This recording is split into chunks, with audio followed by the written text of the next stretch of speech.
All right, so hello everyone. Thank you for coming along to today's workshop. My name's Kerry, if you haven't already met me, and lovely to have you all here. If you can pop your student ID into the chat box, that'd be great, and then we can record your attendance.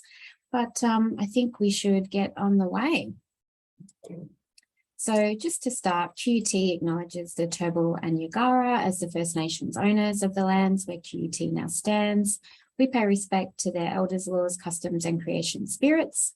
We recognise these lands have always been places of teaching, research and learning, and QUT acknowledges the important role Aboriginal and Torres Strait Islander people play within the QUT community. Okay, so today's resources will be... Can I just check the on the pronunciation of the two nations? It's Yagara and Turrbal, and I think you said it's slightly different. So I've never heard. Yeah, I've had different people tell me different things. So yes, it is one of those things. I've just gone with what somebody, an Indigenous student, told me, how she told me to say them. So how did she say? Turrbal and Yagara. Okay. I've been in reconciliation in Queensland for 10 years and I haven't heard that. Okay. I'm actually a director of Reconciliation Queensland. Yeah. So if you... Okay. So tell me how I should be saying it, please. I think the common pronunciation is Yagara. Yagara. Terrible. Not terrible, but Oh, yeah, of course. Okay, no worries. Thank you. I'm actually on Quandamooka, so I'd like to acknowledge the Quandamooka people, which is Mudgeeraba, which is Stratty. So okay. So you're at Stratty or at Mudgeeraba? Well, I'm opposite Stratty, opposite Dunwich. I'm in the mainland in Cleveland. Yeah. So, righto. Okay, cool. All right. Quandamooka extends the whole Redland coast. So, which is normally unknown, but is recognised by the Redland City Council. Anyway, that's it. An aside. Okay, thank you. Okay, so normally the resources, well, they will go up on Blackboard, of course, but I've just popped it into the chat because I haven't had a chance to get them up on Blackboard. The recording will be up on Blackboard as well. So I will send you out an email with the links to, of course, what you need for to find the resources on Blackboard. I can actually give you the link now, even though they won't be up yet, but if you want to copy the link, because we've got all of our resources up there on Blackboard as well. So this is a workshop, and as you can see here, we look at an overview of theory and principles of an area of writing practice and include peer discussion. And we also have writing circles that are a little bit more interactive, you could say. We have exemplars and practical activities and opportunities where you check your own writing. So today's a workshop. We do have some activities today, but not as many examples. And I'll show you in a minute. We actually have a writing circle attached to this workshop, so you can come along to that if you'd like more examples. So today we're looking at the purposes of your research proposal and strategies to write a clear, well-structured proposal. So a lot to look at. And as you're looking today and we're discussing all the strategies and the purposes, have a think about, obviously, that everybody's in a different field of study. You're all doing different, you could be, some people are doing MPhil, some people are doing a PhD by monograph, some by publication. So the strategies would apply in different ways and at different times. So always think about what you're up to and your exact context when we're going through all of the information and strategies. So a lot to happen. We got this quick welcome. We're going to talk about broadly writing about research, of course, the purposes. Then you'll have your peer discussion, and then we'll look at some strategies. And we're also going to talk about thinking and writing critically, because they're really important parts of your proposal and of your writing as you move forward through your degrees as well. And we will have time for a Q&A at the end. So just on the assumption that a lot of you are at the beginning of your degrees, I'm just going to start with just a little bit of information, a bit of housekeeping, I guess, to make sure you're aware of everything that we have to support you. One of those things is our HDR academic skills writing skills assessment tool. I'm going to just pop the link in the chat as well. So basically you go into the tool, you self-assess your writing skills, and then based on that, how you've self-assessed, you'll receive an email with some advice on some resources and events that would help you with the skills that you might need to improve on. And it's also a really good way to have a discussion about your writing with your supervisor as well. So if you have time, pop in there and have a look at that, and certainly talk to your supervisor about the way you've self-assessed each of the writing skills and see if they agree. It's a good way to start that discussion. As I said, we do have a writing circle on this topic. So if you sort of finish the session and think, oh, it would be really handy to have some examples as well, come along to that. As I said, this is a writing workshop where we're looking more at the theory and the strategies behind with just a few examples.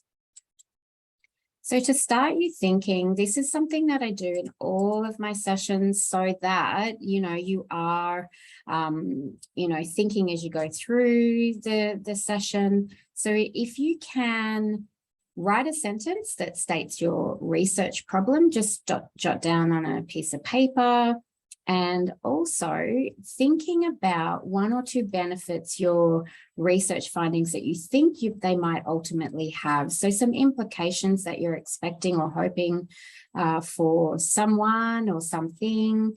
It's okay being at the beginning if you're not exactly sure about these, but it's a good way to start thinking and formulating as you're going through, because these are really critical parts of your proposal.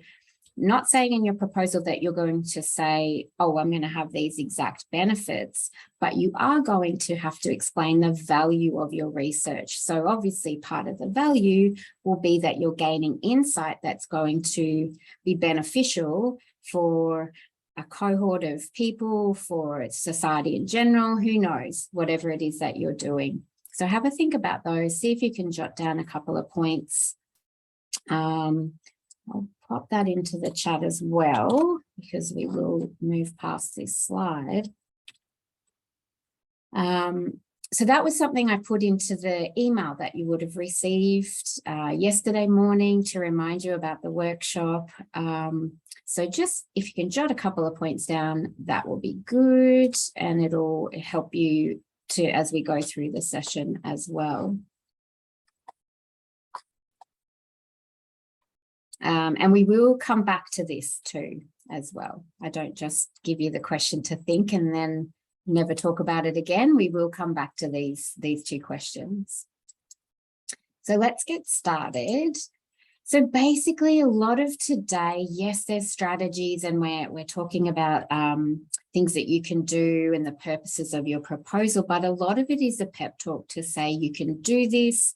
And what I really hope that you'll gain from this is feeling really confident about your writing and of course about your proposal and your research in general. So that's really a big part of today, is to say, yes, there's a lot to do, but if you are systematic about it and really focus on the purpose of what you're doing with this document, then that will really increase your confidence. So if you're feeling, at times this might happen when you're feeling a little bit overwhelmed or just not sure, are you on the right track, just know that there's all the resources out there that are here to help you, including Greg and the writing support team as well. And, your passion and your motivation and all of those things should keep you encouraged and feeling confident.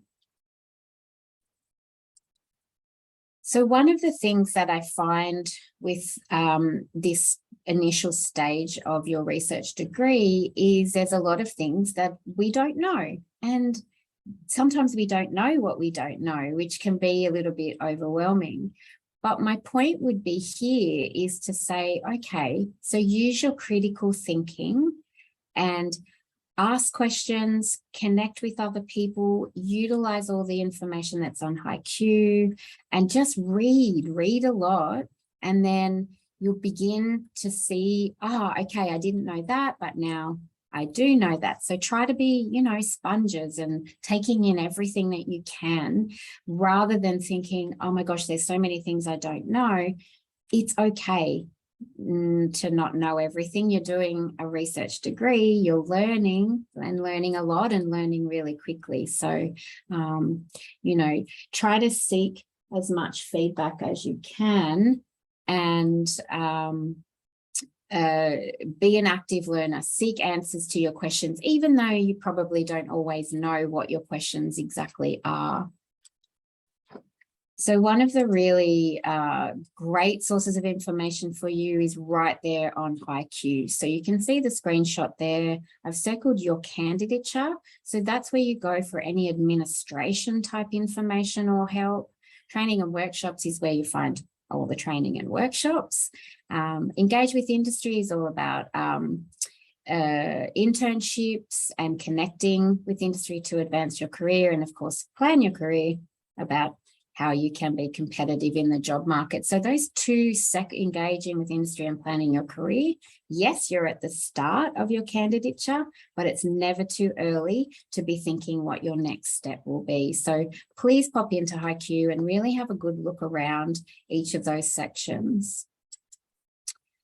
So what kind of thesis? That's another question. A lot of you would probably know already what you're doing, but some people might not know yet. So of course, again, you've got to do a bit of an investigation, which type is right for you and your degree and your topic. So again, QT has a lot of guidelines for each type. And you can also check out QT ePrints as well. I'll show you a slide of what that looks like in a minute. And you can actually go into ePrints and you can choose the type of thesis that you're thinking of writing and look at some examples, and that might help you to decide. So again, as I said before, you're all in different fields of study, all doing different research topics and potentially a different kind of thesis. So we make sure that all of our writing support is inclusive of everybody, basically. So you can see here, this is the information if you're still not quite sure about the type of thesis that you want to do. Just put the link in the chat there. So lots of good information. And of course, always talk to your supervisors. They'll have good advice. And there's ePrints as well. Always a good idea to have a thesis up your sleeve that you can go and have a look at and see for all different questions you might have about formatting, about presenting your study. And you can see I've circled their thesis format. So obviously you choose the one that links up to with what you're doing. And research milestones. So really important to understand your milestones, the expectations and the timeframes, crucial for your planning. So if you have questions, we actually, again, information on HiQ and Blackboard. And we've also got a milestone Q&A. I think that's next week, isn't it? Tuesday, 23rd of August. And you can always email the Graduate Research Centre. So again, you might be wondering, why am I telling you all of this? It's because I've found in this workshop that when we get to the Q&A, this is what the questions are all about. Where do I find this? Where do I know about research milestones? So I've sort of decided to put it in so that you've got the information right from the get-go. So there you can see HiQ and Blackboard. Some really good information there. I'm just popping the links into the chat again. All right. So plenty of information seeking that you can do. All right, let's get on to writing. So I really like this quote from Reynolds. Writers have to think and think hard. Writing is a mentally challenging occupation, which requires more hardcore cognitive expenditure than many other lines of work. Is that how you feel? Do you feel it's hardcore, mentally challenging, potentially? And yeah, it certainly is challenging writing about your research because it's quite a different genre compared to many other types of writing that you might have already done. You might be thinking, am I doing this right? Will I find anything in my study? So all of this is completely normal. And, you know, again, this is why confidence in what you're doing and confidence in your writing and confidence that you can find the answers to any questions that you have is really going to hold you in good stead if you can keep that confidence going and build it up.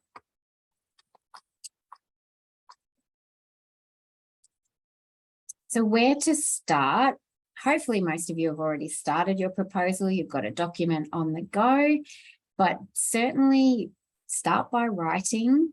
And, you know, writing is part of our thinking process. So any thoughts that you have, write them down, you know, get that writing, those good habits as soon as you can. And what we're going to look at as far as how to start when sometimes you're feeling a bit stuck is we're going to look at the research problem and looking at what quality research is, research writing, sorry, a little bit of the research writing process and some strategies to be organized and productive. So here's an example research problem. So thinking about the question I asked you at the beginning, what's your research problem that you're investigating? So if this was our example, HDRs sometimes experience anxiety or lack of confidence when writing about their research. So that is a real problem. There is research into that already. So then if we go extend it, well, who's going to benefit if we can get some insight into this problem? Well, HDRs, of course, supervisors, the faculties, universities. Now, what do you think about society? Does society benefit? Does industry benefit? Does the government benefit? Potentially, eventually, probably not after one little research project, but for all of you and your research problems, potentially the benefits or the implications could even spread, you know, that far out. So maybe not, they're not your direct participants as such, but yes, so think about how the insight that you'll get into the problem, what benefits will come from those. So if we look at that particular problem, so what kinds of benefits are we looking at? Well, less stress, better mental health and well-being. So this is good. Higher retention, who's that good for? HDR supervisors, faculties, universities. On-time completions are better for everyone. Improves thesis quality, increases the number of graduate researchers that we have. So that could be where industry comes in. Now, of course, one little research project is not necessarily going to have all of these benefits, but it is still something that you can think about and then make that line from what you found and the value of your study to the benefits. So like, one study is not necessarily going to get all of these benefits, but it's just good to have a general thought and have some ideas on what the value of your study is going to be. So let's have a look at our first poll question. So we're going to look at what quality academic writing is. So before we do that, what do you think that it is?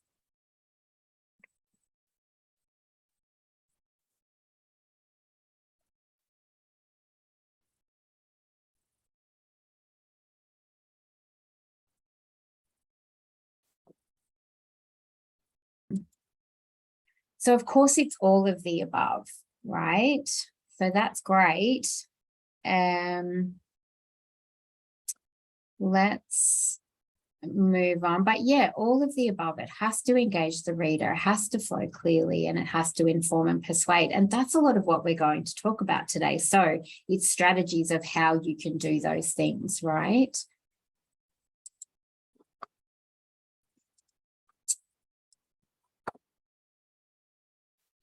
All right, so quality academic writing, you've nailed it with the poll, absolutely. So one of those key things is engaging the reader. So being explicit, logical, having evidence-based arguments as well. And the key that I'm going to keep talking about is the value of your research. Yes, you're writing a proposal at the moment, but you are persuading and convincing the readers of that document that your research is valuable, and therefore you should go ahead and do your study. So one of the ways that I sort of break writing up to make it a little bit easier for us to write and revise and proofread is dividing it into cohesion and coherence. So cohesion is the micro level of your document. It's the individual paragraphs, the words, and the sentences in each of those paragraphs. And then the coherence is the big picture. It's the whole document. It's the paragraphs, again, that's where the overlap is, but the paragraphs in each section, and then each of the sections in the chapters. And then once you've got more than one chapter, obviously, then you've got the whole document. So if you can think of these as two different parts of the writing and focus on them potentially separately, then that might help you, particularly when you're proofreading. So cohesion is the paragraph. So each individual paragraph, how does that sit and how does it flow? And so how is it structured? And then the coherence is the sections and the chapters and the paragraphs that make up each section. So what happens with academic writing, and because in this case with your degrees, writing is one of the main ways that you disseminate your research and your findings, is it's a different kind of writing to what we're often used to. And it can be that you may have got into, I've said bad habits there, maybe they're not so much bad, but you're into habits that you don't even realize you're doing. And the technical term for that is being fossilized, because it's been maybe a while since you've studied, or maybe, you know, you've come straight from an undergrad and honors or whatever it might be. But it's the same thing as what I said, you don't know what you don't know, is unless someone flags you and says, hey, you know, the way you're structuring this sentence isn't quite right, or potentially you need to improve the vocabulary that you're using, or the way you structure a paragraph, or the way a section flows. So sometimes we don't know, you know, that we need to make these improvements. So how do you work out how to improve, and what to improve is you seek feedback. You can read books about thesis writing, and of course come to sessions like this as well. So if we can understand and know where we want to get to with the quality of our writing, then you can put into place the strategies to achieve that. It might seem counterintuitive to read about writing, but reading is how we gain a lot of our knowledge, isn't it? And QT Library has a lot of books about writing, so find the one that fits for you, or that you enjoy reading and is easy to read. Thinkwell.com.au, if you put that into Google, you'll see that it has excellent guides and planners that will help. So I've popped that one in there as well. And then University of Chicago Social Sciences, that one is a YouTube video. It is excellent as well. So all of these things are going to help you to understand what quality thesis writing is, and then also the strategies to achieve that.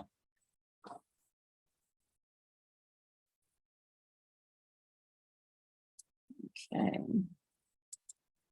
So research writing conventions. Writing about research requires specific discourses and conventions related to a field of study. So the same as when you're playing a sport, you need to know the rules. Now, we know we have to cite our sources. We know that that's really important, but also it could be that your field of study has a particular way of writing, has a particular way of citing sources. So make sure that you're really clear on that. So again, that's where a book might help you, or your faculty might run sessions to help you with those writing conventions, such as the referencing style.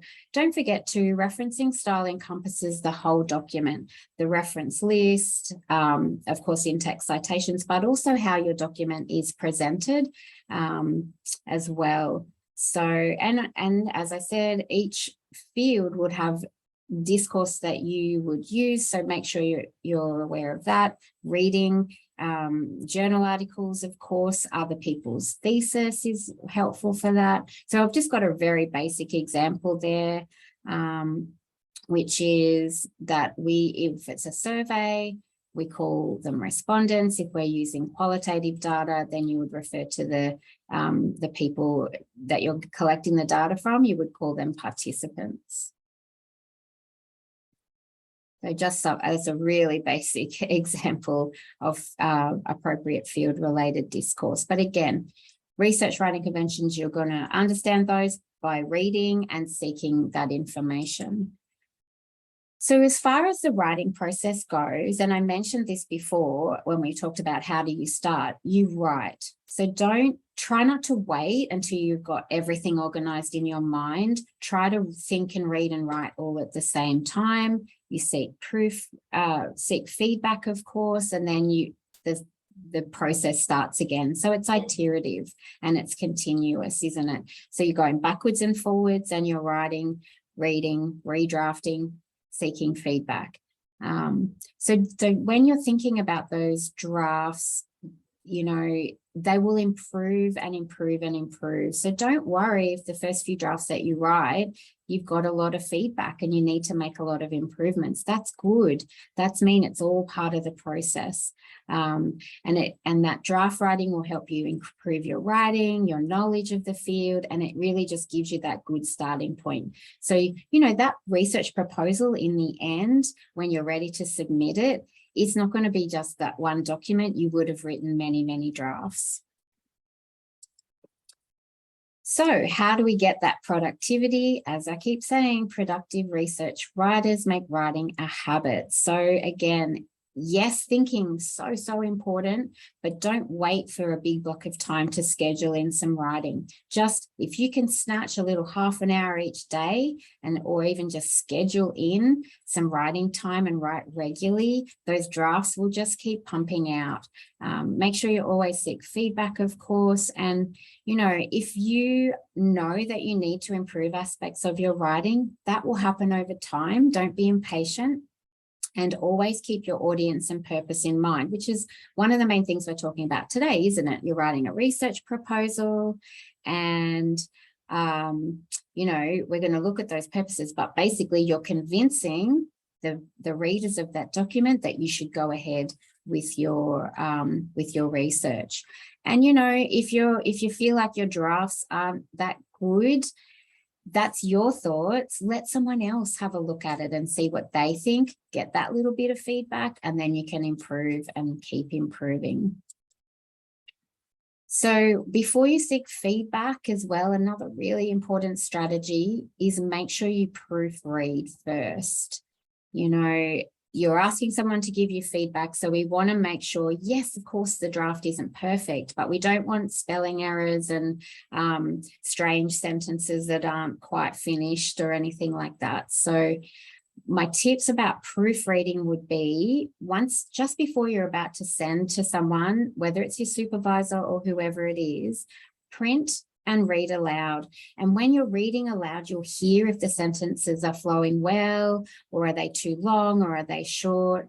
And when you print as well and read aloud, your attention to detail will be better. When we're reading on the screen, our eyes skip. So we don't always, we miss things. So, and the other thing too is if you have been seeking feedback and you know that there's some things that you need to work on, focus on those when you're proofreading to make sure that you've addressed and improved those things. And remember, we talked about the macro and the micro, potentially divide your proofreading into those as well.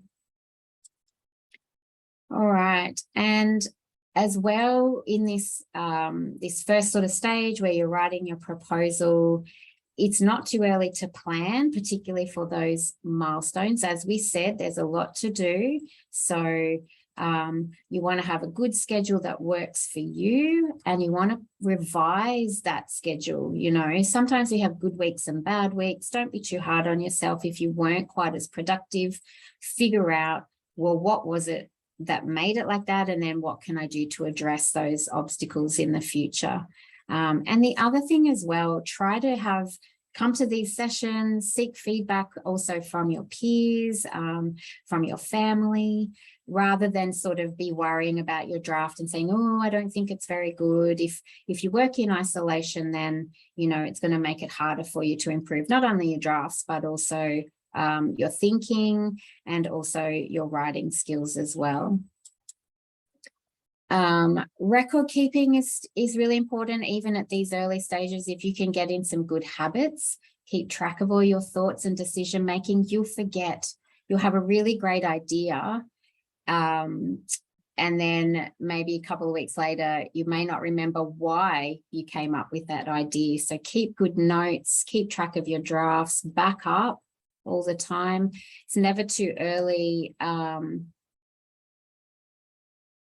It's never too early to start getting into these good habits. Have a version control somehow so you don't accidentally start working on something that you know, that was a bit of an old draft potentially.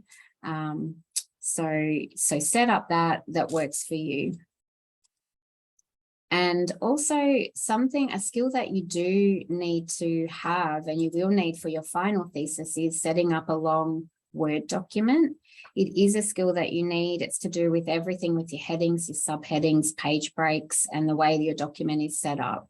So if you can have a master document set up, and then if you want smaller documents for your drafts, that could be a way to go, and start getting to the good habit of when you are sending your drafts to your supervisors, have that long Word document formatting done.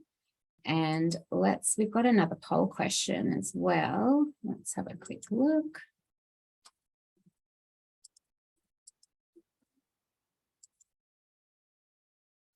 All right, so what do you think about long Word document formatting?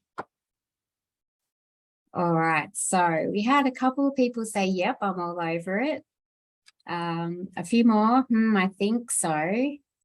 Not 100% sure was what most people wrote, but I know I can work it out. Good, because you can. And a couple of people said, what are you talking about? All right, well, let's have a look what I'm talking about.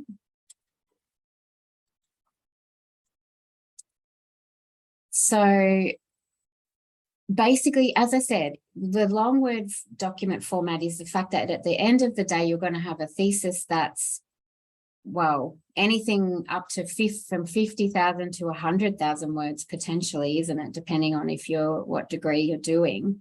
So the long Word document formatting, as I said, is all about, you know, the subheadings, your table of contents, having that all linked, the page breaks, your margins, all of those things. And you can see here that on HiQ, there is some resources there. I'll just pop that link into the chat. And, you know, there's a couple of videos there. I know that there's also information that takes you that you can see there to LinkedIn, which is good.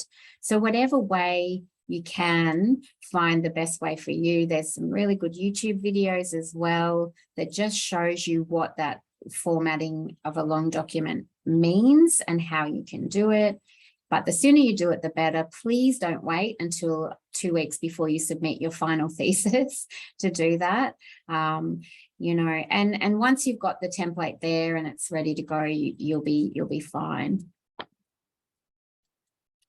All right, excellent. So that was all just a little bit of an idea and an insight into some strategies to get you on track, and just a few of those key things that we don't always know about, like the long Word document formatting. So let's get into the research proposals and thinking about the purposes. Now, as I said at the beginning, everybody's at different points. Some of you are up to your confirmation, some of you are doing your research proposal, some people are in doing their MPhil proposal.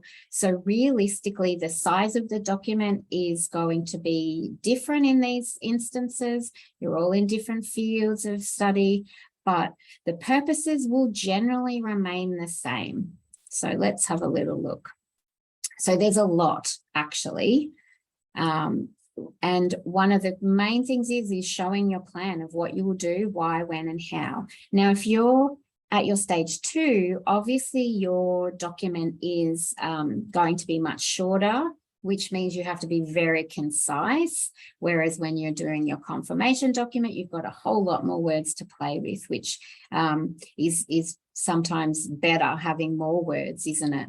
So, but if you're at your stage 2, you're still going to need these things, but in a compressed way that then you will expand when you get to the confirmation document. The other trick with a MPhil proposal or stage 2, because they're shorter, there's going to be a whole lot of things you want to say, but you don't have the word count there that you can say it. So a lot of what you're doing with your critical thinking at this point is figuring out what's the most important information and that I need to put in there. So if you're looking at the purposes, this is what your proposal will need to demonstrate. And at some point, there'll be some of these will need to be bigger in terms of the number of words, and some of them will need less. Depends which document that you're writing. Right, so, but still really important. The what you will do, why, when, and how will definitely need to be in there. And then how your study is going to contribute to a body of knowledge, which links to the benefits, doesn't it? And the value. You also need to demonstrate that your study is worthwhile, which is about the value, original, and of course that it's feasible. You're one person, you know, doing your research degree. So you need the data to be accessible. That will come up if you're requiring certain data, that whether you're collecting the data or whether you're accessing data that's already available. Of course, the ethics are really important. And you're also demonstrating that you are ready to be part of that research community. So again, we come back to how is information disseminated in your research field and what are those conventions as well. It's often too that proposal is the basis for your ethics application. Sometimes people do their ethics before they do their confirmation if they're doing the PhD. Sometimes they do it after. Your supervisor will let you know what they would like you to do. So there's a lot of things that this proposal is demonstrating, isn't it? One of the most important things is you're demonstrating your critical thinking.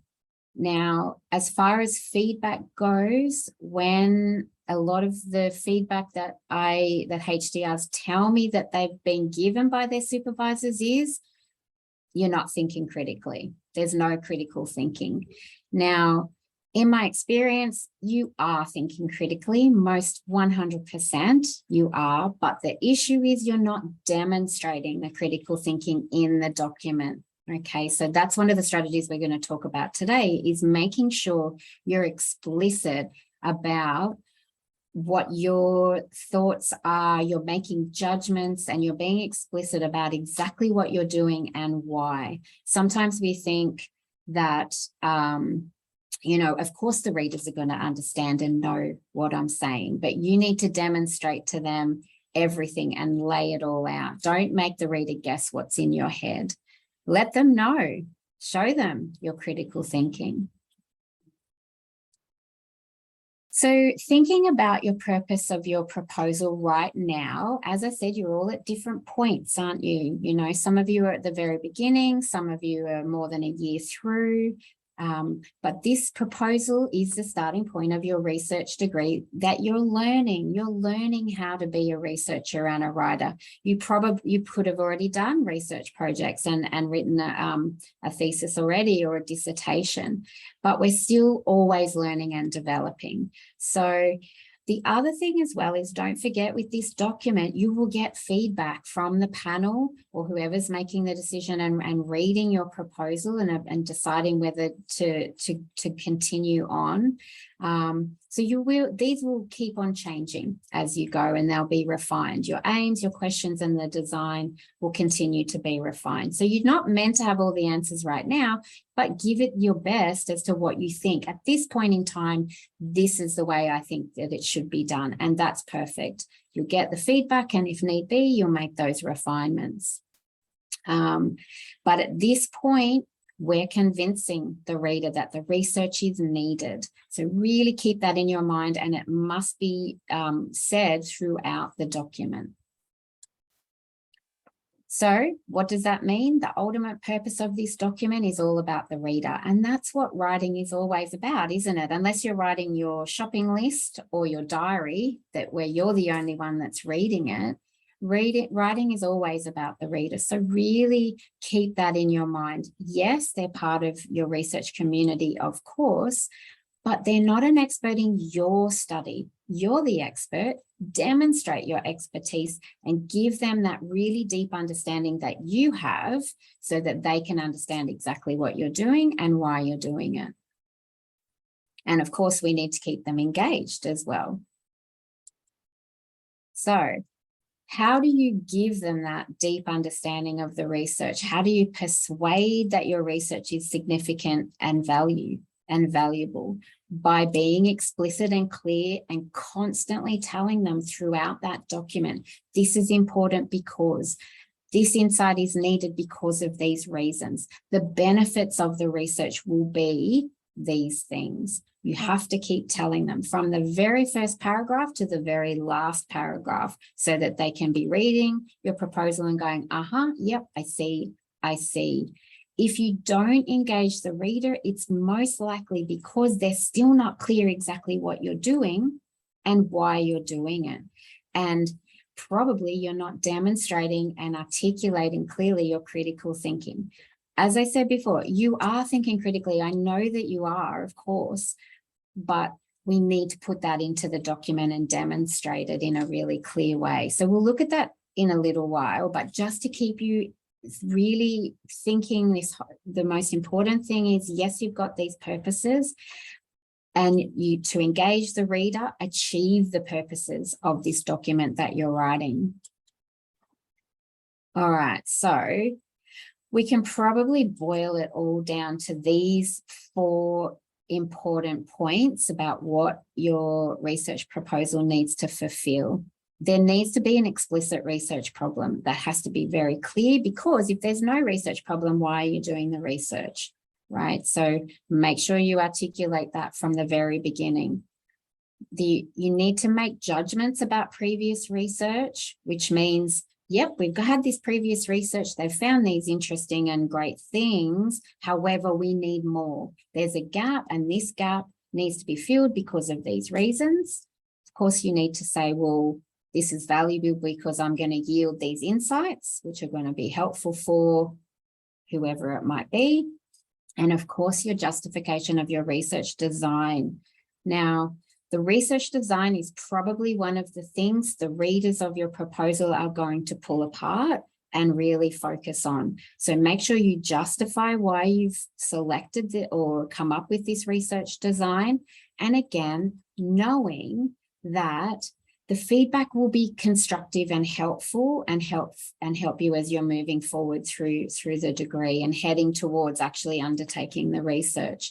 I've just put in the chat there.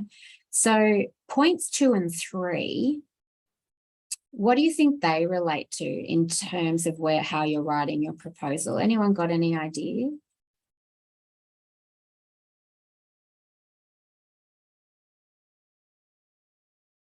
Nope. Oh, yep. Demonstrating critical thinking. Yes. Good. Well, all of them are doing that. To engage the readers, yes. So what I was thinking is that the number 2 and number 3, and actually even all of them to some extent, they're actually related quite a lot to your lit review. So we're actually not going to talk much about your lit review today. And the reason is that we've got a whole lot of other resources around the lit review. But as we know, it's a super important part of your proposal. Yeah, so you're building on existing research. Yes. So of course, you've got to understand that existing research, which is what your lit review is all about. So we're really actually going to focus on number 1 and number 4 as we move through. So your research purpose starts with a problem. As I keep saying, if there's no problem, why are you doing this study? So really have a think about, regarding the problem you're investigating, are you going to be able to solve that problem? Or is it something you're coming up with that's new? Are you filling a theoretical gap? Are you expanding on a theory? Are you trying to improve policies or processes? Maybe it's a best practice you want to improve. So pop in the chat now if you can have a think. Remember, we said at the beginning, what's the research problem that you're investigating? So can you narrow it to one of these? It could be something else, by the way. This is just a few different things. Everyone's doing, a whole lot of different types of research projects.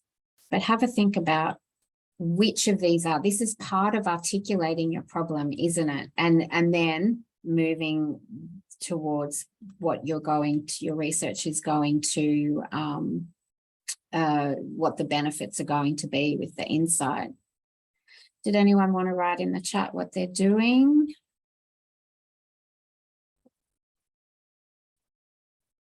Nope.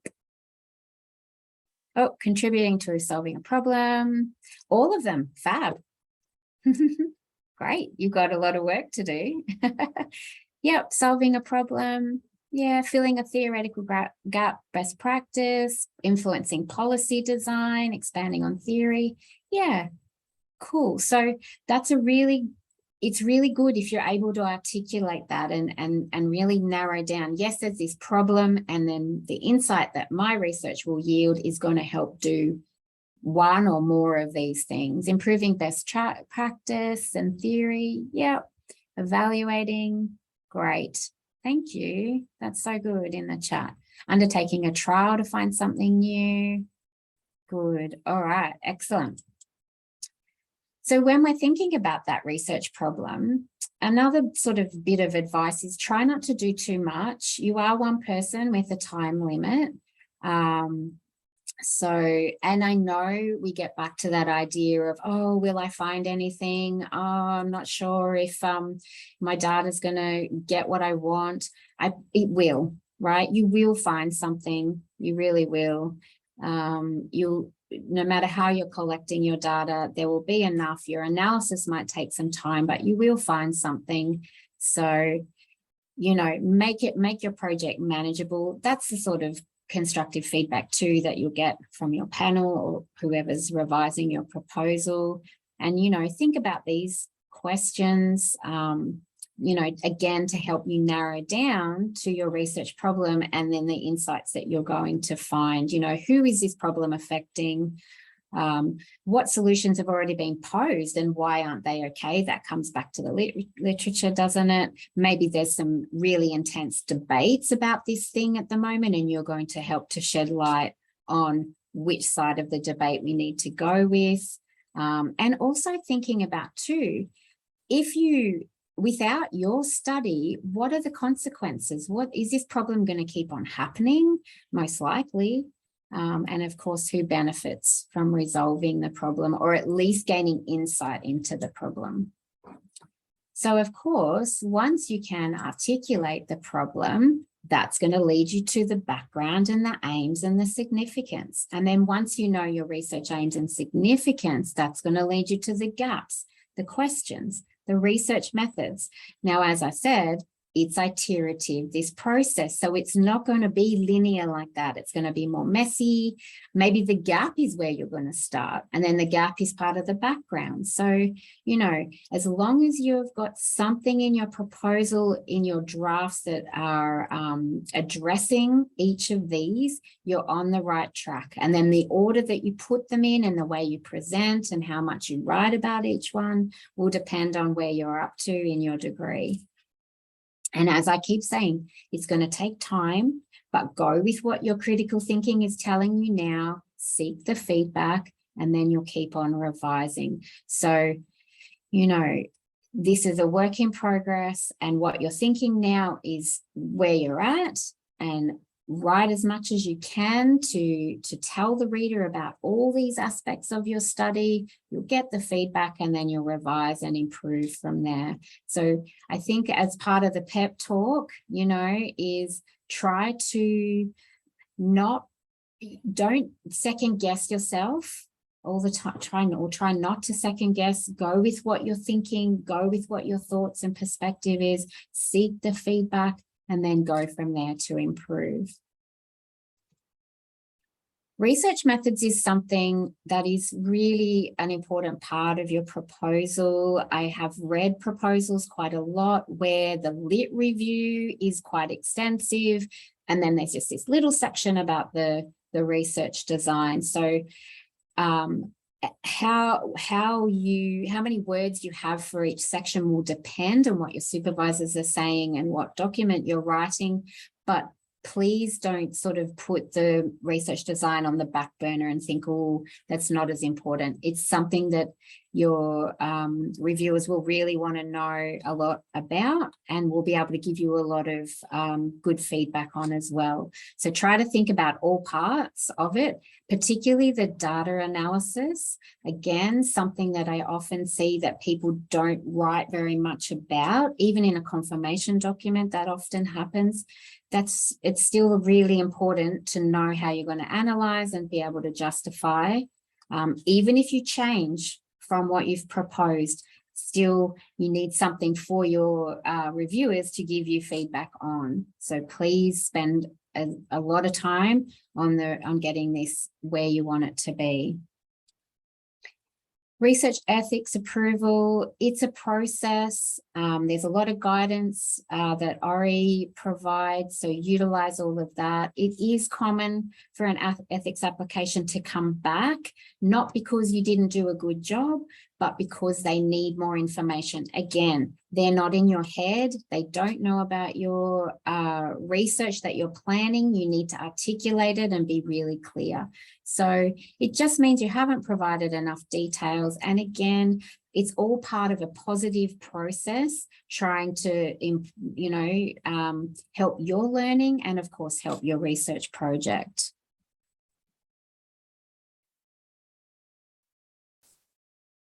So all those purposes that we demonstrated, with the main one being what's the value of your study and what's your research problem, they demonstrate your critical thinking. So if you can write your document with those purposes in mind, then you're going to write a good document. And as I said, don't forget that some of the purposes and some of the ways you're going to present and write this document will be different in different fields. So make sure you're clear what your faculty or your school want you to do, and your supervisors should be able to help with that. All right, so it's exciting peer feedback time. And basically with peer discussion. And I have this little pep talk about why peer discussion is important. And again, it's about being with other people who are in the same place as you, as in terms of feeling the stress potentially, and trying to improve and write the best document. So by having interactions with others, it promotes more learning, your understanding of the topic, and feeling less lonely, I would hope, as well, and understanding that everybody, you're all in it, and it will help you to really see that you're not alone, and everybody's feeling in a similar way, potentially. So please take part in the discussion. Now, if you go into a breakout room and your preferred thing is to do more listening than anything else, that's okay. Just let the others know. All right, so that they're not sort of waiting for you to say something. But, you know, everyone in the peer discussions are always very helpful and supportive of each other. So if you can engage, it's really going to help you with your learning and also to feel part of a nice community of practice as well. All right, now, what I normally what I've been doing is rather than having little breakouts, we've been having kind of bigger ones, you know, so instead of just 2 or 3 people, we've sort of been having 4 or 5, maybe even 6. So if you guys are happy with that, that's what we'll go with today as well. So, all right, so I'm going to pop you into the breakout rooms. I've said they're 15 minutes. I might make it a tiny bit shorter than that. But yeah, you'll have just about 15 minutes. And by the way, this is what you're talking about, sharing your research problem and 1 or 2 of the benefits your research might ultimately have. So think of this as your elevator pitch or a practice for your elevator pitch. All right, so you're going to go into your rooms now, and I will see you soon.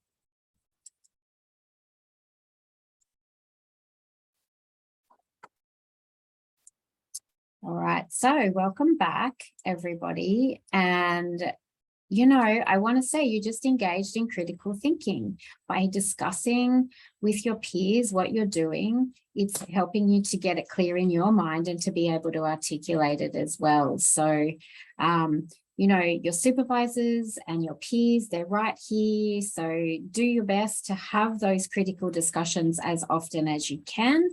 And as I keep saying, read and think and write and ask questions. You know, you want to be an active learner and be able to reflect and achieve better outcomes. So one of the ways to do that is to have those really good critical discussions with your peers. All right, so let's keep moving. So what we're going to look at is our strategies. You know, we've talked a lot about the purposes and the types of quite broad things that you can do to help you to write your proposals. Let's have a look at some strategies. So as I've said before, don't wait, start writing right now. Drafts are the key. And then you need to seek feedback. So you really want to have that regular feedback. Most likely the main person will be your supervisors, but of course you can get feedback from other people as well. You know, there's also no rule to start writing with the very first paragraph in the introduction, is there? Start anywhere, just write. And especially if you're feeling a little bit stuck at times, go with the easy things or go with the research problem or a little bit of background, whatever it is that you're feeling more confident with. So, and one thing you can talk about is the key terms that you know you need to define. So in your notes, write down some key terms that you know that you definitely will need to include in that proposal.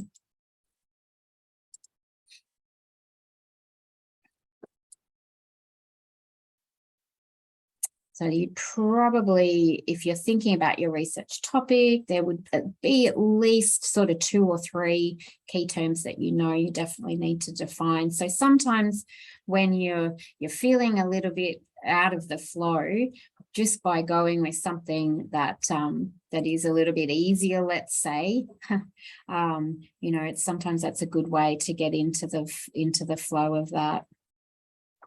So hopefully you've been able to jot down a couple of key terms.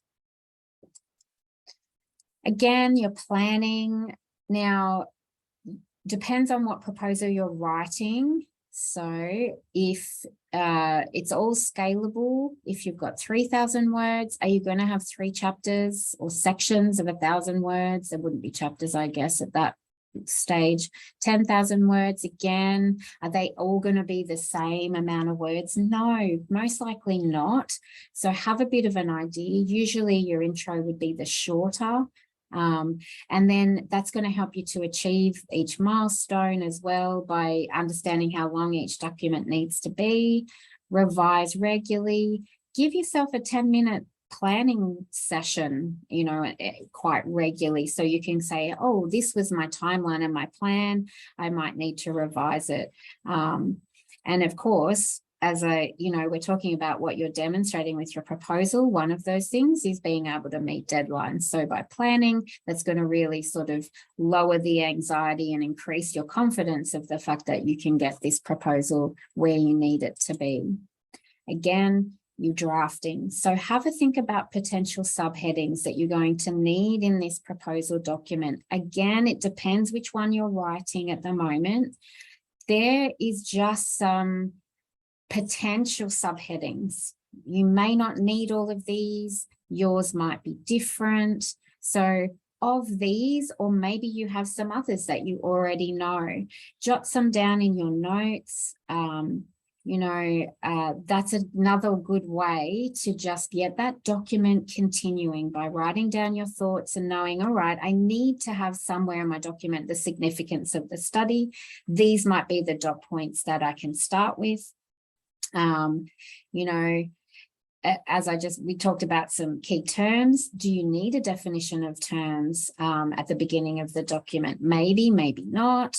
But certainly everyone would have some key terms related to their research topic. Whether you need a section, or is that in the introduction? Is it in the lit review? If you don't quite know yet, again, that's okay. At least if you're starting and getting your thoughts down, and then later on you can move that paragraph or that little section to somewhere that you think it'll actually go in this subheading, will make more sense. So again, in your notes, have a think about some subheadings. Now, if you're not quite sure about the subheadings, again, as I keep saying, go back to some basics so you can get some small wins and keep increasing your confidence and your flow. What's my research topic? Have I identified it clearly? What are you trying to achieve by investigating this problem? Again, this comes back, doesn't it, to the benefits. Why is this research worth doing? Again, it's about the value. Maybe you're still writing your research questions. They are going to be a work in progress as well, and that's okay. But, you can at least have a main research question, and maybe you'll end up with sub-questions, but you can play around with that. And then from that, see how you can connect the question to the other bits and pieces that you've been writing about the value and the problem. And then, of course, from that, we've got the research methods. So you see how they're all interconnected. And part of what makes writing a research proposal sometimes challenging is, where do all these bits go? What's the logical order? And how much do I need to write about each one? So if you just get started, get those drafts going, those questions will be answered by you, and of course, with the feedback that you're going to get as well. Make sure you're flexible though, keep writing why did you word the question, the draft research question that way. Leave yourself a little note and say, oh, because I was trying to do connected to the problem and the value. And then that will help if you go back and you're given feedback or you decide to revise it. You're not starting at the beginning. You can still remember everything you were thinking before in your decision making. And again, it's sometimes we do need to flip the document around and restructure. And again, that's okay, because all these decisions are going to make the document better. The more you can write down, say, okay, I've made this decision about this is where I think this part should go in the document. Make the decision, be happy with that. And then if you have to revise it later, that's okay. You've just come up with a better idea, and you needed to start somewhere, and you need to get those words in on the page, don't you, to then be able to improve and revise. So try not to agonize and second guess, make the decision, be happy, keep going, and then revise based on the feedback. So getting in the reader's shoes, this is going to be your number one strategy, really, because you are writing for a reader. Okay, so think about that dialogue that you're having. Remember, what are you doing? You're getting the reader to have a deep understanding of what you're doing and why. So yeah, there is some informing where you describe something, but then you need to go to that extra layer and demonstrate your critical thinking by also persuading the reader as to why that information is important and how it connects to what you're doing. It's your job to make the connections, not the reader's job. Don't make the reader work hard. So if you can get in their shoes and think, will the reader know what I mean here? And if you've asked yourself that question, then maybe not. So tell them, be explicit, explain everything. Don't worry if you're thinking, oh, but they should know this because they're in this field of study.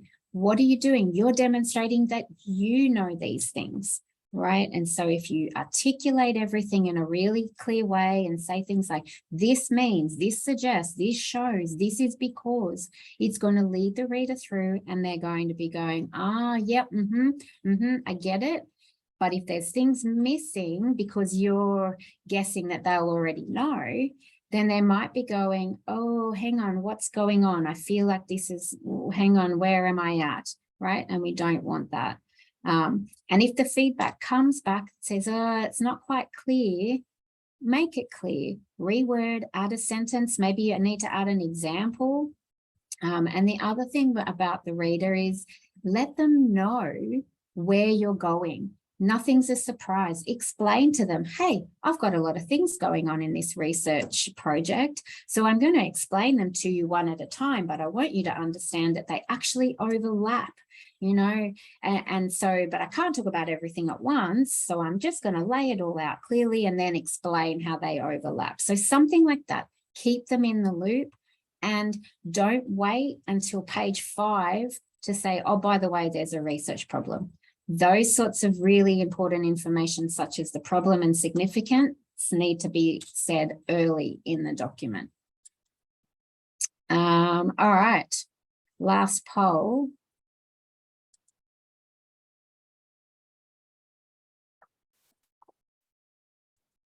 All right, so no answer there is wrong, is it? You need to do all of those things. So, yep, all of the above, but definitely it's each of A, B, C, and D as well, of course. So again, a lot going on, a lot that you have to do, you know, so that's why just take your time, stay confident, know that you'll get the answers, and put yourself in the reader's shoes and make sure you lead them through in a really, really clear way. It's all about the reader. So one of the ways you're going to engage the reader is by telling your story. You know, of course, your story is not fiction, absolutely not, but you engage them with that really clear beginning, middle, and end. Now, with your proposal, you haven't really come to the middle or the end yet, have you? Because that'll be in your final thesis, but that document's going to end. So what's the end of the document? It's to say, hey, this is a really important research project. It has this value. Therefore, let's go. Let's do it. All right. And don't forget, you know, you've got your characters, you've got, this is a problem, you've got the elite review. Hey, we definitely have a problem. Here's all my evidence. Here's the gap. And then your methodology is going to say, all right, this is how we're going to investigate and potentially solve the problem. So, you know, lead your reader through by telling them your really lovely research story in a clear way. So again, I come back to the research problem. We've already talked about it and I've said how important it is. So what are we doing? We're persuading the reader, that this is urgent and it's challenging. So you need the evidence of that, don't you? And if we don't solve this problem, there's going to be negative impacts. And your insight is going to help to find answers to that problem. So I need you to keep that in your mind all the way through. Persuade the reader continually. Keep on reminding them, hey, here's the research gap. And remember, if we don't solve this problem and help contribute to filling this gap, these are going to be the negative impacts, or by doing this research, these are going to be the positive implications or impacts. So really, that's how you engage and persuade, by keeping on saying over and over again, we have this problem, but hey, I can help to fix this problem by doing the research project. Now, you've also got your gap as well, of course, because again, if we knew everything about this issue, we wouldn't be doing the project. So part of the problem can be the gap, but they would still be separate, right? So you've got the problem, we don't have enough insight, so that's having these negative consequences, or we could have more positive consequences. And at the same time, we have this gap in the current knowledge, and therefore my investigation of this problem is going to help to fill this gap. So as part of that, it's why do we care? Why do we care that there's this gap in knowledge? We haven't known about it yet. Why do we need to know? Well, there's your benefits again. You've got your stakeholders, you've got your participants.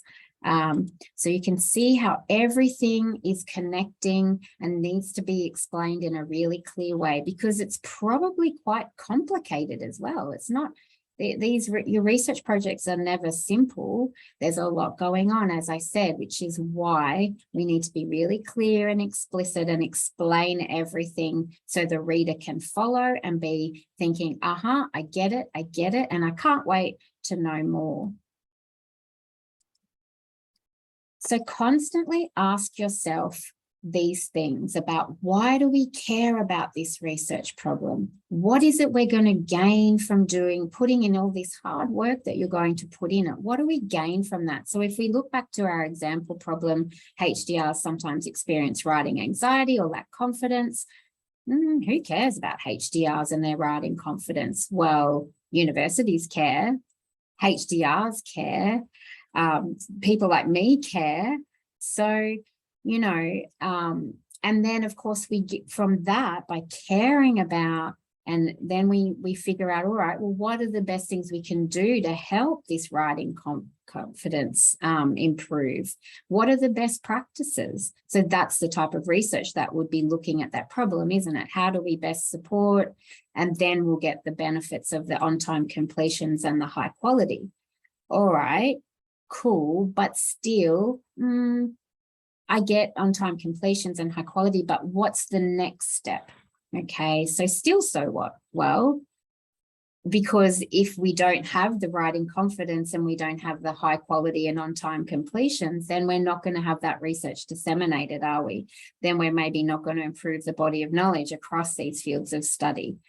Remember before at the beginning, and I said, is it too much of an extension to say that HDR writing improving is good for society?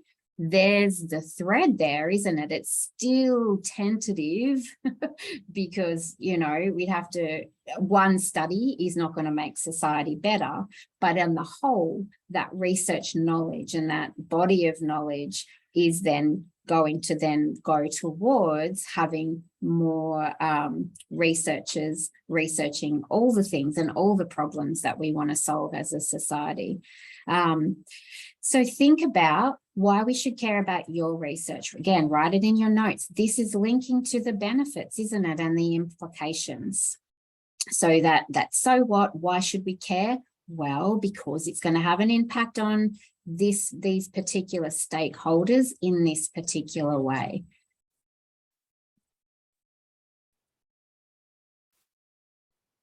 So again, another strategy, we've been talking about it all the way through. Let's double up on it and say it's about having that common thread. That is how you engage the reader and lead them through, by saying, here's the problem, the gaps, the aims, significance.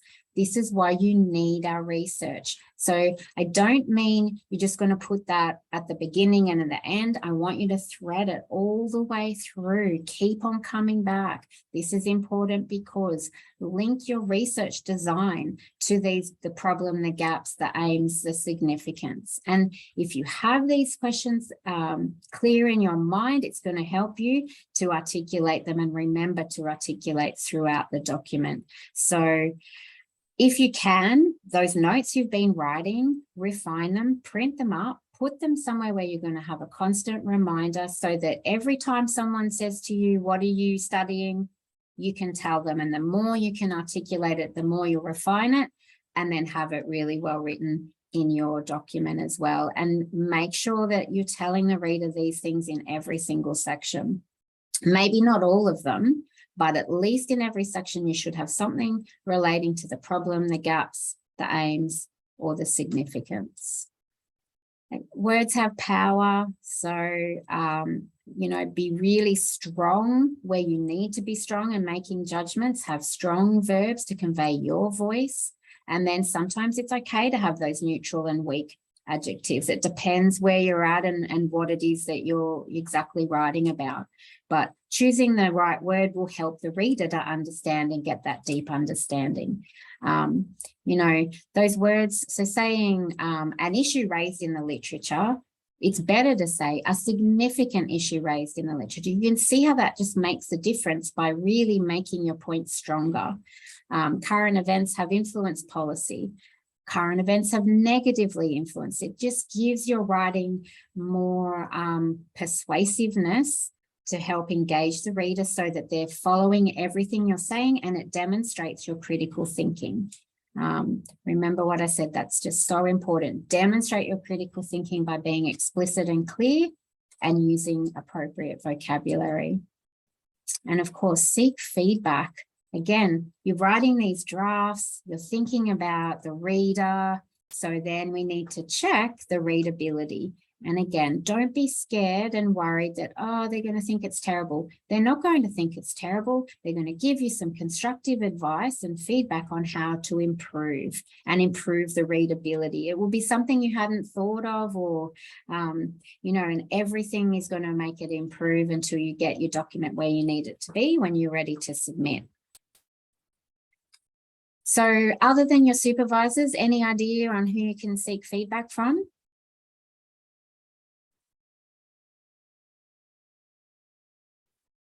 Have a think about it. Try not to rely on supervisors all the time. Of course, you need their feedback, but sometimes it's nice to get feedback from someone who is not specifically related to your field. So as part of receiving feedback, a good way to make the feedback process better for you is to improve your feedback literacy. So that's being an effective participant in the process, be active in that two-way dialogue between you and the person who's giving you feedback. Ask some specific questions. Say, I'd like feedback on this paragraph. I'm not quite sure if it's right. I'm not sure if everything I've been saying is clear. Do I need to add more? If you've got compressed words that you're limited to, maybe it's things like, should I include this or should I leave it out because I don't have enough words? If the feedback comes back and you're not sure, it's okay to ask for clarification and say, oh, you've given me this feedback, but I don't quite know what you mean. That's going to lead to more discussion and progress. The same if you disagree, you know, it's going to you'll have those good critical discussions that'll help to make your writing better, your research better, and your document better as well. So we do, if you're struggling for someone to give feedback to you, we have HDR writing peer feedback sessions around about 3 a month. I'll just pop the link in. So a really good way to get feedback on your in-progress drafts. And of course, you get time to have critical discussion. And by giving feedback, you'll improve your evaluative judgment about quality writing and your own writing as well. So recapping really quickly, start writing now, have a writing schedule and a plan to achieve the milestones. Think about the reader, don't make them work hard. Persuade them that this research problem is urgent. Make sure the research gap is explicit. Have your common thread all the way through, not just at the beginning or at the end. Think about the words you're using to lead the reader through, and of course, seek feedback as well. So that draft writing process, write your drafts, proofread them, seek feedback, and then on you go. All right, so we're going to quickly look at thinking and writing critically. I do want to have time for a Q&A or any questions at the end. So this is really quite a nice little explanation of critical thinking. So this is quite an interesting website as well. I'll just pop that into the chat. There's some resources that are for free in there. So this is Dr. Richard Paul. His critical thinking is his area of expertise. The bit that I really like is that critical thinking is an idea to live and grow with. You're going to keep on improving everything that you're doing. So reflecting, getting the feedback, of course, is all part of our critical thinking. And your knowledge of the content, of course, is really important as well. So all of your reading and that knowledge that you're getting is going to help with all your critical thinking as well. And also the idea of chess. Once a student has played a lot of chess, then there's a lot of memorization in the brain, and then they can, at that point, when they're playing the game, just go back to what they've used before, and then you know, make their move depending on what they've learned previously. So that's what you're doing. You're building and building all of your knowledge, and the more that you think, the better you'll be able to then show your critical thinking as you demonstrate that in your document. So how do you demonstrate your critical thinking? Because remember, that's a lot of the feedback that I get from students saying, my supervisor says I'm not thinking critically. I know that you are. So you need to have that persuasive element in your writing. You need to compare, contrast, be explicit with your judgments about the previous studies, using your vocabulary, using those strong words. Demonstrate the value of your research in a really strong way. And be critical when you're analyzing previous research. That's not to say all previous research is terrible. Say, yes, it's good, but we still need to know more for these reasons. And you also demonstrate your critical thinking by demonstrating and justifying why you're going to use the strategies that you're using. Another way to look at it as well is surface learning versus deep learning. You've probably seen this before and you're aware of it. So surface learning is just memorizing, describing, so informing in the document. Whereas deep learning is where you question, you look at the alternative perspectives, think about testing the evidence and making informed and explicit judgments. So descriptive is you say, oh, this happened. Well, then what are the consequences? Always go that next step further, you know. So, oh, these things are important to understand. Why? Articulate and tell the reader, why are these things important? So when you're thinking and writing, catch yourself when you're just being descriptive, and then add that extra sentence or 2 sentences that tell the reader the why, the how, the who, and really get that deep understanding that they want to have of your research. So find your voice. This connects again to words have power. Use them to convey your voice. Yes, you need evidence from the literature, but make judgments on that evidence and say why it's important. What is it demonstrating? What's your position regarding these previous studies? So be confident in your knowledge from all the reading you've done and your expertise in your field of study. Of course, your lit review is how you demonstrate critical thinking as well. What to keep in at this point, what to leave out. What's the structure? Making sure you include seminal researches and papers. Your examiners in the end will be looking for those, you know, and putting the interpretations. If there's debates in your field, explain what they are, and then what do you think? What are your judgments of those? So philosophical worldview, whether you're having this in your proposal or not, whether you need to include it would be something you check with your supervisor, of course. But this is, again, how you demonstrate your critical thinking in terms of your research design and your field of study. Is it empirical observations and measurements and experiments that in your field of studies, how we create knowledge? Is it from talking to people and understanding lived experiences? Are you doing something like action research where you're in there in your actual in field and looking you know, at your research setting as part of that that setting? Or are you you know, more a pragmatist and looking at real world practices and then again making those better? So, and sometimes these can overlap. I'm obviously not going to go into them in this one, but just getting you to think about it, because this is how you demonstrate your critical thinking as well. If you want to put in the chat your worldview, please do. So as I said, if you can articulate this and link it to your methodology, qualitative, quantitative, and your methods, that's going to show your level of critical thinking. So write in your notes now, in your field, how do researchers normally position themselves? How does your worldview link to your problem? Do they match? Now, if they don't match and you're doing something different, that might be okay, but you'll need to justify and explain that, won't you? So, you know, all of these things are demonstrating your deep, deep thinking about not only your research topic and the value and the problem, but how you're going to investigate this research issue as well. Again, so linking your worldview to your research design. It has to be ethical, manageable, robust, all of those things. Make sure you talk about how you're going to analyze the data. It needs to link to your research questions and your research aims, of course. You have to say, you know, how you're going to access this data.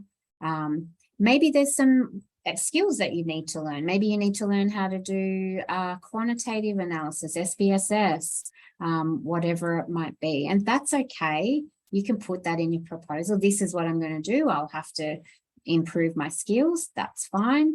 But make sure there's that link. Remember your common thread. It has to extend to your research design. That's how you demonstrate your critical thinking.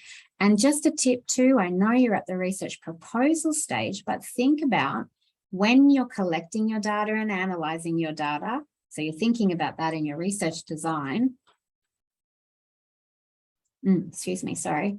Thinking about that in your research design, how are you going to present those findings? So start to think about that as well if you can. Again, you might come up with an idea and you might have to change it, but that's okay. It's good to think about it as soon as you can. So justifying your decisions by using your explicit sentences and your strong vocabulary and using the evidence and interpreting and evaluating the evidence, that's how you demonstrate your critical thinking as well.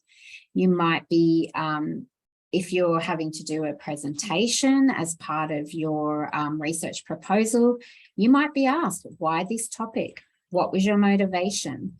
Even if you're not doing a presentation, even in your document, some of the feedback might be, you're saying you're reviewing this literature, why not this? Why are you collecting data this way and not another way? Why this theory? So if you can anticipate those questions and justify what you're doing in a really clear way, you'll be able to easily answer those questions. And as I said, it's not about knowing everything, but if you can demonstrate that critical thinking and show you've put all this thought in and demonstrate that, the feedback will be really constructive rather than a whole lot of questions that potentially might make you sort of feel, oh, I hadn't thought of all of these things. Oh, no. You know, so if you can anticipate what's going to be asked by making sure you justify what you're planning to do, you'll be able to answer those questions. All right, so we've talked about a lot of things, haven't we? We've talked about the strategies. We've talked about the importance of demonstrating your critical thinking. Let's just get some final tips and then we'll have our Q&A.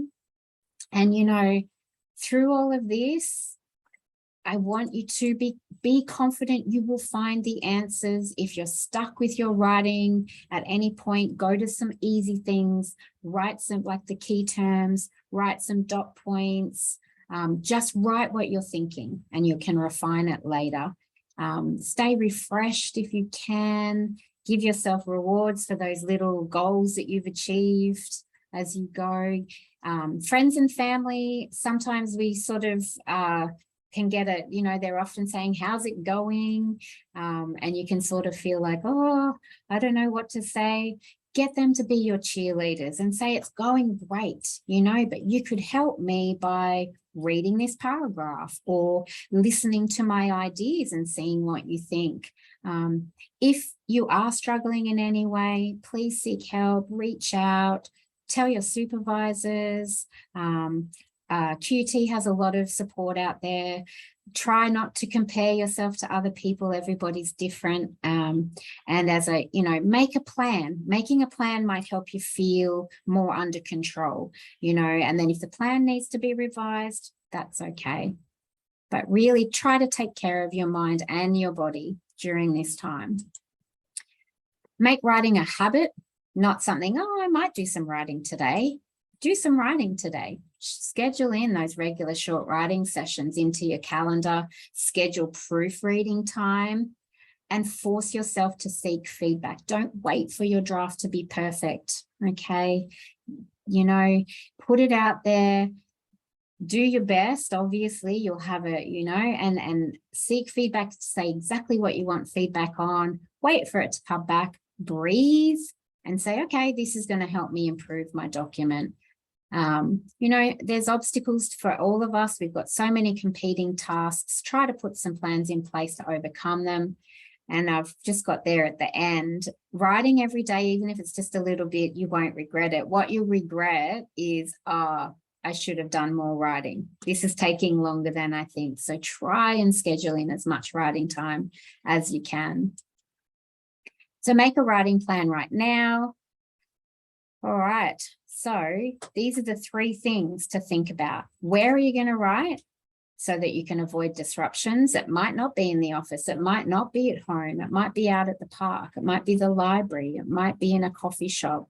What are you going to write? What key. Because if you haven't worked out what you're going to write when you've got a writing session coming up, what are you going to do for the first 10 minutes? What am I going to write? So plan in advance what you're going to write. And of course, the when, you know, if you can put in your diary now, maybe you can put a writing session for what's tomorrow, Friday, one in for Monday, maybe one over the weekend.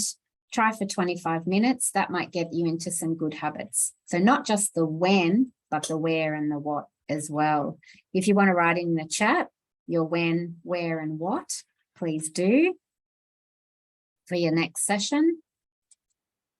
Be confident. As I said, this is the pep talk, isn't it? You can do this. You've got all the strategies. You just need to lead the reader through and make the value of your research clear, and everything else will fall into place. Demonstrate your critical thinking. Use your critical thinking to figure out what you need to improve, and try to manage your time effectively with that planning. And don't isolate. We're all here. Supervisors are here. Peers are here. Grad is here, and just keep writing. You will find the answers. So just to revisit the activities we did, articulate a clear research problem, have that clear in your mind and in writing, define your key terms, get those subheadings going, even if they end up changing. Be very clear about why this research is important, and set a writing schedule.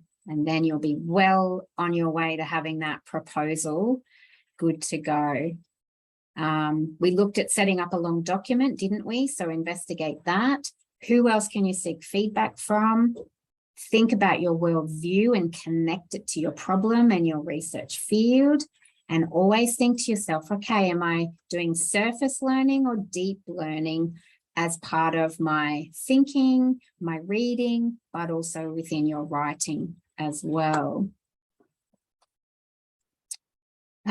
So we're just at the end now, just to let you know a couple of things coming up. So don't forget, we've got the writing circle that's linked to this workshop. So we'll be looking at exemplars, and we'll be looking at your own writing as well. So please come along to that.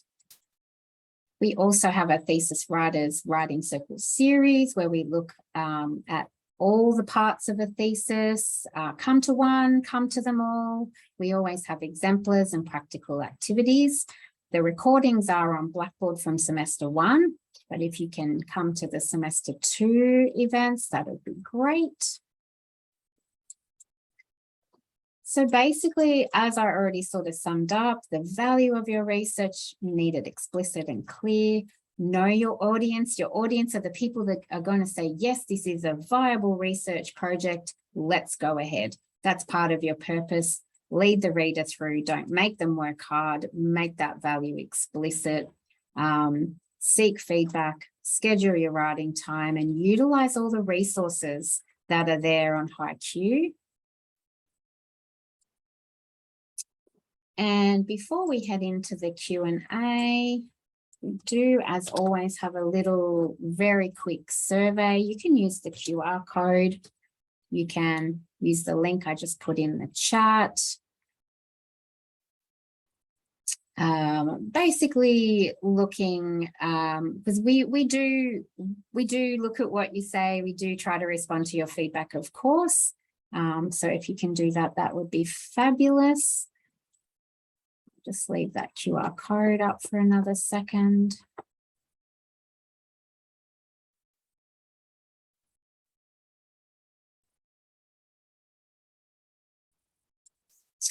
So as I said, we've got that HDR milestone Q&A next week, HDR Writers Wellbeing Lounge, where you do writing sprints, which is excellent for your drafts to get some writing done. A workshop on trade secrets for HDRs, and another workshop, literature review fundamentals, and then there's a writing circle attached to that one as well. All of those are up on HiQ. All the writing sessions, the careers sessions as well. Everything's up on HiQ there. Don't forget HDR Matters. You get emailed that every week. That also tells you what's coming up. Blackboard and HiQ with all the resources. Oof, all right. So anybody got a question or a comment? Happy for you to pop it in the chat, or you can unmute if you'd like to.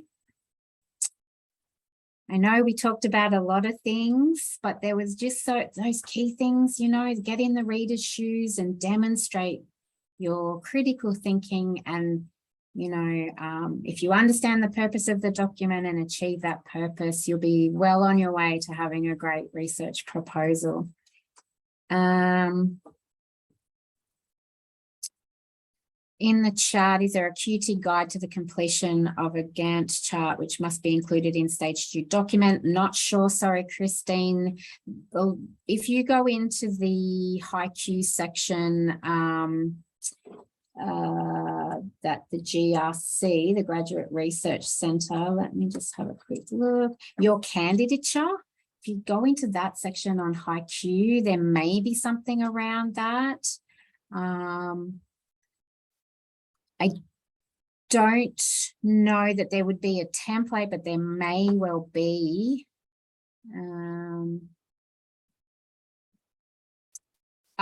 Thanks. So in the chat, there are some templates on Excel that might be useful. There's a self-paced project management course as well. Yes, so that probably talks about that as well. The other thing is, you know, you can always ask your supervisor if they've got any previous students' proposals, maybe, or they may be able to help, or have a look online. But certainly the first thing I would do is go into your candidature and just have a look at all the resources that are there, because the GRC, they're the ones who are organizing your milestones, and so all the templates and everything are organized by them for you to help you to achieve those milestones. I hope that helps. Excellent. Okay. Anyone else with a question?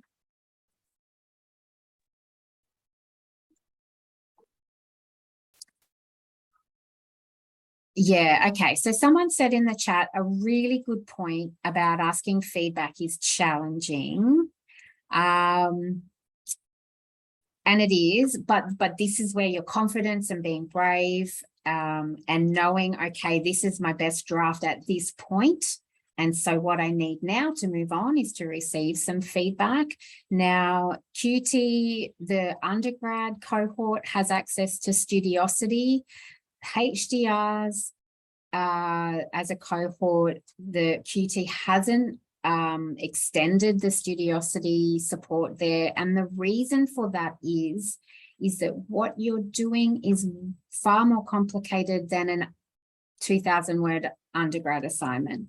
And therefore, the kinds of feedback that you need are a little bit more extensive and I think specific to what you're doing. The Studiosity is really aimed at undergrad assignments, not research projects. So, you know, I do understand what you're saying, that sometimes it's a little bit confronting to ask for feedback, but it's all part of what's going to make you a better writer. And if you can be a really active participant in the process, you'll really benefit from that in the long run, I truly believe. Come to the peer feedback sessions. You know, every time I run one and the students are there and they're giving each other and receiving and giving feedback, the experiences that they're having are all positive. Everyone is very supportive. We do a little bit of training to make sure that everybody in the session knows what's expected and how to go through the process of peer feedback. There's a lot of pedagogy underlying why peer feedback is useful. So I would definitely recommend that. And as I said, enlist your family. It doesn't matter that if they're not familiar with your topic. In some ways, that's going to be a good form of feedback, isn't it? Because they're going to say, oh, I don't really understand what you're saying here, which means you need to be more clear, right? Or they're going to say, yeah, okay, I get that. So if that's the case, then you're well on the right track. With your friends and family, of course, you're not going to give them, 10,000 words. You're probably only going to give them a couple of pages.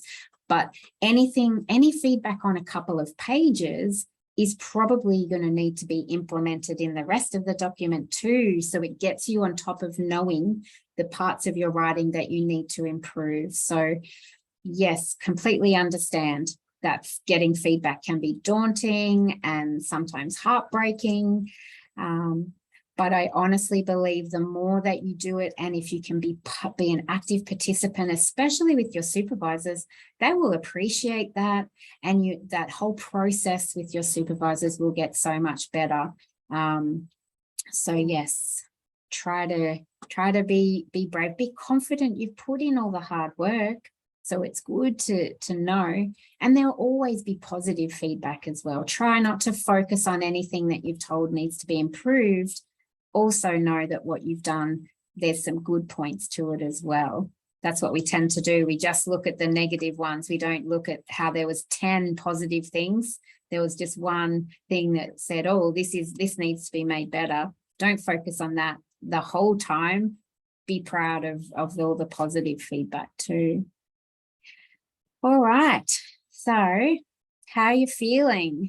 You feeling good? Are you feeling like, okay, we can do this? You've got some good strategies, some of which you probably already were implementing. Hello, Carrie. Hello. I have just a question about the stage 2 proposal. Yep. Yeah, so should I follow the PDF document they put in as like the same structure they give? For example, if I think to like join two things together or separate things, like for example, the aim of the research with the problem, make it two separate things. Is it okay, or I should like to be focused on what they write and just follow it? I would try and follow the template in the first instance, and then as part, when you're seeking feedback from your supervisors, you can say to them, hey, I've followed the template, but actually I kind of prefer to do it this way. What do you think? And then they can say, good idea, or they might say, no, I think keep it as it is. What do you think? Do you think that's a good strategy?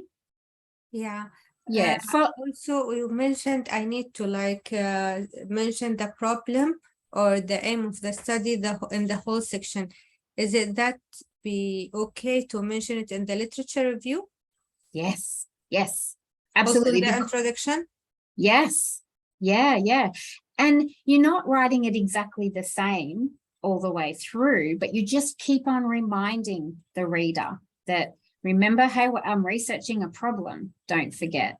Okay. So you might word it in a different way, or you might just, you know, it's just a sentence somewhere in the section that just pulls in the fact that there's the research problem, or, you know, maybe it's the research aim that needs to come in certain sections. As long as you don't, in every single section that you're writing, there has to be something in there that brings it back to what you're doing, right? So if you're in the lit review and you can say, oh, there was this previous study, there was this previous study, they were pretty good, we've got some good insight, but there's still this gap.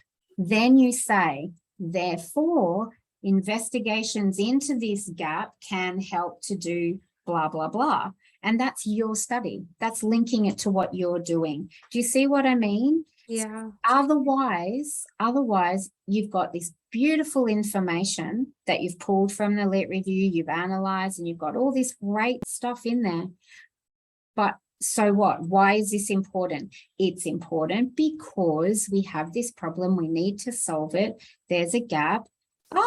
Hey, someone should do some research into this. Surprise, surprise, that's me. Does that make sense? And it's just a sentence, literally a sentence to say, this is why it's really important to have more studies specifically investigating this thing, this part of the problem, or whatever it might be. And what that does is keeps the reader in the loop and them saying, oh yeah, I can see. That makes sense. Good. What's next? What's next? Whereas if you've just got the information there and there's no sort of link back to your study, then we're reading that information and going, oh, cool, nice information, but what does it mean? And even though it's sort of clear what it means, because we can understand that your readers are part of your field, that's not enough. That's not enough. You need to show your critical thinking, and you need to link it back, because even with your final thesis, not even just the proposal, the value of your study, what is it that you're going to achieve, is vital to keep the reader engaged and on board with what you're doing. Does that make sense? Yeah. Yeah. Thank you Yes. very So much. that's okay. No problem.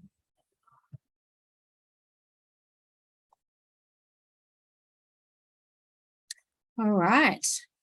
Well, all right. So let's finish up. Thank you everyone for coming today, and hopefully I will see everybody soon.